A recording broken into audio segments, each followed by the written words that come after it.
Tamil Nadu engineering admission 2024 இப்போ ஒரு மிக முக்கியமான கட்டம் போய்கிட்டு இருக்கு. என்ன அப்படின்னு பார்த்தீங்கன்னா, சர்டிஃபிகேட் வெரிஃபிகேஷன். நீங்கள் சப்மிட் பண்ணியிருந்த, அப்லோட் பண்ணியிருந்த சர்டிஃபிகேட்ஸ் எல்லாமே ஒரிஜினல் தானா அப்படிங்கிற சர்டிஃபிகேட் வெரிஃபிகேஷன் வந்து இப்போ போய்கிட்டு இருக்கு. ஸ்போர்ட்ஸ் கேட்டகரியை பொறுத்த வரைக்கும் நீங்கள் நேர்லேயே போய் தான் சர்டிஃபிகேட் வெரிஃபிகேஷன் பண்ணணும். அதுக்கான ஃபேஸ் 1, ஃபேஸ் 2 ரெண்டுக்குமான லிஸ்ட் ஆஃப் கேண்டிடேட்டோட அப்ளிகேஷன் நம்பர் ரிலீஸ் பண்ணிட்டாங்க. ஸோ ஸ்டூடெண்ட்ஸ் வந்து அண்ணா யூனிவர்சிட்டியில் போய் அந்த சர்டிஃபிகேட் வெரிஃபிகேஷனை கிளியர் பண்ணிக்கிட்டு இருக்கீங்க.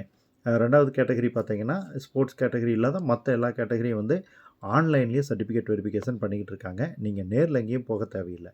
உங்களோட டிஎன்ஏ வெப்சைட்டை ஓப்பன் பண்ணி உங்களோட யூசர் நேம் பாஸ்வேர்டு கொடுத்து உள்ளே போனீங்க அப்படின்னா அப்ளிகேஷன் ஸ்டேட்டஸ் இருக்கும். அந்த அப்ளிகேஷன் ஸ்டேட்டஸில் இதை மட்டும் கன்ஃபார்ம் பண்ணிக்கங்க. ஏன்னா மேக்ஸிமம் ஸ்டூடெண்ட்ஸோட அப்ளிகேஷன்ஸ் வந்து வெரிஃபை பண்ணிட்டாங்க. உங்களோடது வெரிஃபை ஆயிடுச்சான்னு பார்த்துக்குங்க. Completed certificate verification completed, certificate upload completed 2 வந்திருந்ததுன்னா நீங்கள் சேஃபர் சைடில் இருக்கீங்க அப்படின்னு அர்த்தம். இல்லை அப்படின்னா அவங்க கொடுத்துருக்கிற ப்ரொசீஜரை ஃபாலோ பண்ணணும். என்னென்ன அப்படிங்கிறத பற்றி ஏற்கனவே நம்ம வீடியோ போட்டிருக்கோம், பார்த்துக்குங்க. இதில் ஒரு கேட்டகரி ஸ்டூடெண்ட்ஸ்க்கு வந்து நீங்கள் சர்டிஃபிகேட்டே அப்லோட் பண்ணலினாலும் உங்களுக்கு சர்டிஃபிகேட் வெரிஃபைட்னு வரும். என்ன கேட்டகரின்னு பார்த்தீங்கன்னா, ஃபஸ்ட் கிராஜுவேட் சர்டிஃபிகேட். இந்த சர்டிஃபிகேட் இல்லாதவங்க, சப்மிட்டே பண்ணாதவங்களுக்கு கூட சர்டிஃபிகேட் வெரிஃபிகேஷன் வந்திருக்கும்.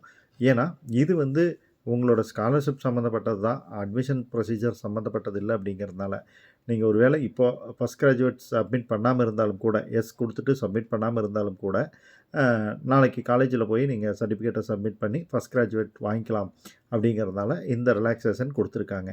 ஸோ அட்மிஷனுக்கு உங்களோட 12th mark sheet, photo, signature, community certificate, தேவைப்படக்கூடியவங்களுக்கு இன்கம் சர்டிஃபிகேட் இதுதான் வந்து கேட்டிருந்திருப்பாங்க. ஃபஸ்ட் கிராஜுவேட்டும் கம்பல்சரியில் தான் கேட்டிருக்காங்க. ஸோ இந்த சர்டிஃபிகேட்டில் ஃபஸ்ட் கிராஜுவேட் இல்லாதவங்களுக்கும் ஓகே ஆயிருக்கு. அதனால் நீங்கள் பயப்பட வேண்டிய அவசியம் இல்லை, சந்தோஷப்படுங்க. கவுன்சிலிங் அட்டென்ட் பண்ணிவிட்டு காலேஜ் போகிறப்போ அந்த சர்டிஃபிகேட்டை நீங்கள் ப்ரொடியூஸ் பண்ணிக்கலாம். தகவலை ஃப்ரெண்ட்ஸோட ஷேர் பண்ணுங்கள். பிடிச்சிருந்தால் லைக் பண்ணி சேனலை சப்ஸ்கிரைப் பண்ணுங்கள். Bye friends.